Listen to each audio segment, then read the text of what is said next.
Mesti izin inilah, izin itu, dan kerja yang datang, ngirim contoh lab, pokoknya tiap hari ada urusan sama mereka. Belum lagi LSM, belum lagi yang macam-macam datang. Pokoknya tiap hari itu kita antamnya di pabrik itu. Udah panas, macam-macam, lagi duit bokeh lagi, udah deh. Orang lagi duit bokeh tuh kesel tuh. Tata kelola negara memang nggak optimal menurut saya. Kita sebagai rakyat itu dipaksa menerima bare minimum. Jadi kita dari kecil dilatih, ya begitu. Pejabat ya pantas kaya, pejabat ya pantas kita layanin. Itu ada mungkin tanpa sadari. Jadi kita juga sama pejabat juga takut, mesti hormat, nggak dia punya kuasa. Nah ini selalu ada dalam kita. Buat iklim investasi udah nggak ada. Kita dagang kok. Singapura pertama kali, saya ingat banget, tahun 50-an, masih orang tua masih hidup, kan dia tinggal di Australia. Dia bilang gini, saya bukan tidak nasionalis ya, Hok ya. Saya itu dari kecil sampai sekarang, mau 17 Agustusan tetap gue hormat, walaupun gue warga negara Australia. Kenapa kalau kayak gitu? Karena bapak gue bilang dari kecil, udahlah investasi Indonesia susah. Gak ada obatnya lah. Kalau dikelola dengan cara sembarangan, udah gak ada obatnya lah negara ini. Lebih baik kamu saya sekolahkan ke luar negeri, Singapura, Australia, di Singapura murah. Kalau nggak salah dulu 500 juta apa 1 miliar rupiah kita, itu kan gede, dolar kita kecil.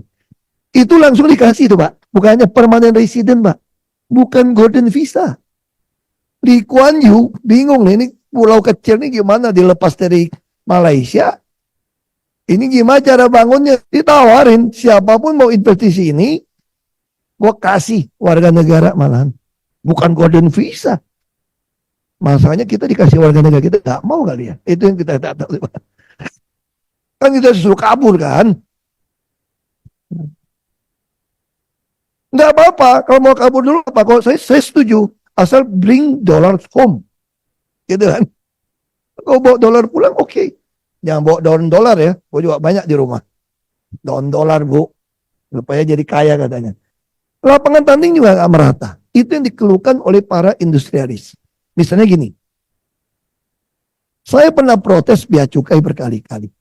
Ketika Anda menjual barang online, sisa dari Cina, Anda masuk ke Jakarta, warehouse, langsung kirim, tidak bayar pajak, dengan barang yang termuktahir baru, penyelundup-penyelundup cuma bayar 1 kontainer, makanya barang-barang kecil pasti bangkrut di Indonesia.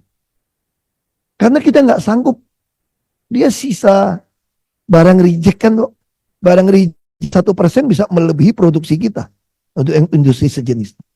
Masuk, dia cuma balikin modal material bahan baku. Kita mau lakukan, nggak mungkin. Bayar pajak juga kagak. Kita pajaknya berlapis-lapis. Nggak pernah pemerintah pikirin. Sorry to say gitu ya. Kalau cuma gitu, kelola negara, baik lagi. Nenek gue juga bisa. Serius.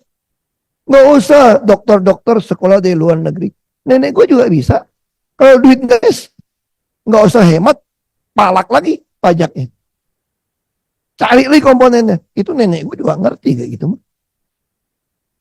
Susah kan gimana mengadministrasi keseimbangan atau mengadministrasi keadilan sosial. Bagaimana setiap channel saya akan kasih tahu jalannya. Dia lapangan tanding nggak rata. Yang nyelundup lebih untung daripada kita yang bangun industri. Belum lagi, nanti saya akan cerita gimana solusinya. Pemerintah kita tidak pernah memetakan sampai berapa layer supplier untuk dukung kita. Karena nggak mungkin saya bangun satu pabrik, semua komponen yang mendukung saya itu pakai uang saya, nggak bisa. Itu yang Cina lakukan, Jepang lakukan, semua negara lakukan.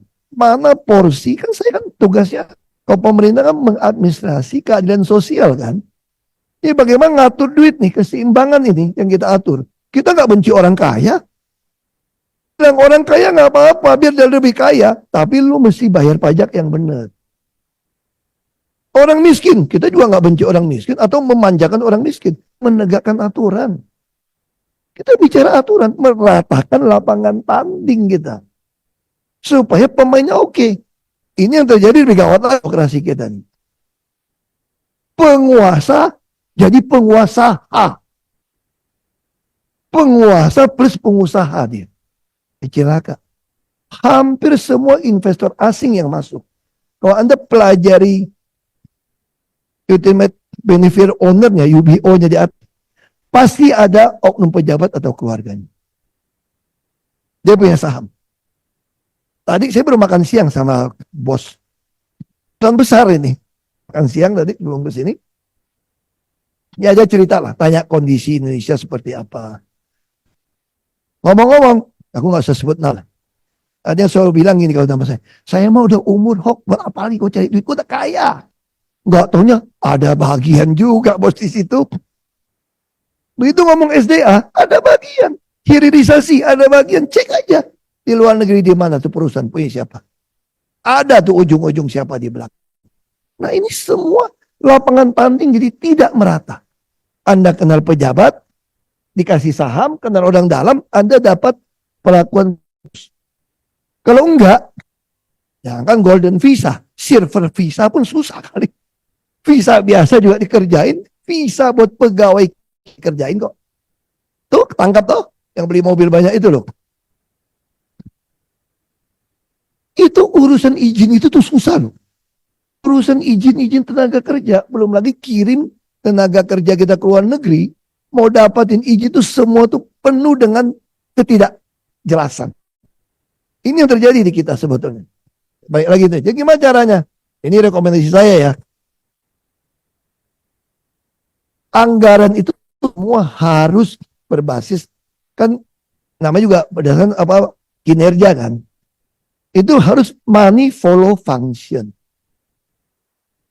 Hari ini bagaimana investor bisa percaya kita ketika dilihat menyusun anggaran kita suka-suka. Tahun depan mau narik 700 triliun untuk bayar hutang. Kalau dalam bisnis, lu udah bangkrut itu. Itu kalau kampung saya namanya itu gali lubang, tutup lubang namanya kan. Betul kan? Jadi kalau kita kelola negara seperti ini buruk sekali manajemennya. Nyusun anggarannya ngaco banget. Lalu dipotongin anggaran semua. Ini yang kedua optimalisasi biaya. Jadi waktu duit nggak ada, bukan potong biaya saja, tapi kita mesti lihat mana itu nggak optimalisasi biaya. Biaya mana setiap set itu harus menghasilkan uang. Kalau waktu saya menyusun APBD, bagaimana setiap rupiah disusun, dikeluarkan, bisa membuat penuh otak, perut, dan dompet keluarga. Itu guidance kepada semua SKPD menyusun anggaran. Saya tidak mau tahu. Saya periksa satu persatu sampai satuan ketiga. Itu dipasang di website. Untuk apa pasang di website? Supaya ada orang yang agak kepo atau senang bantu saya. Saya laporin ke si nomor telepon saya. Nanti kasih tahu, Pak hati-hati Pak, anggaran ini maka Pak. Wah saya langsung baca. Karena kan jutaan item gimana mau lihat kita. Maka kita taruh di website. Kita ngomong, kita sebarkan di YouTube. Supaya orang tuh saya pasang 3 kamera. Yang dengerin saya ngomong juga saya kasih kamera. Nanti misalnya WA saya itu, dulu SMS ya sama BBM. Pak, Bapak lihat tuh muka yang baju hitam itu Pak, sebelah pojok itu Pak. Itu muka itu kayak nggak seneng tuh Pak, pasti itu biang kerok atau apa. Wah, saya lihat, oh ya gitu. Periksa, kayak gitu. Jadi yang ketiga, kita harus lakukan digitalisasi untuk mengontrol semua. Nah, sejauh mana pemerintah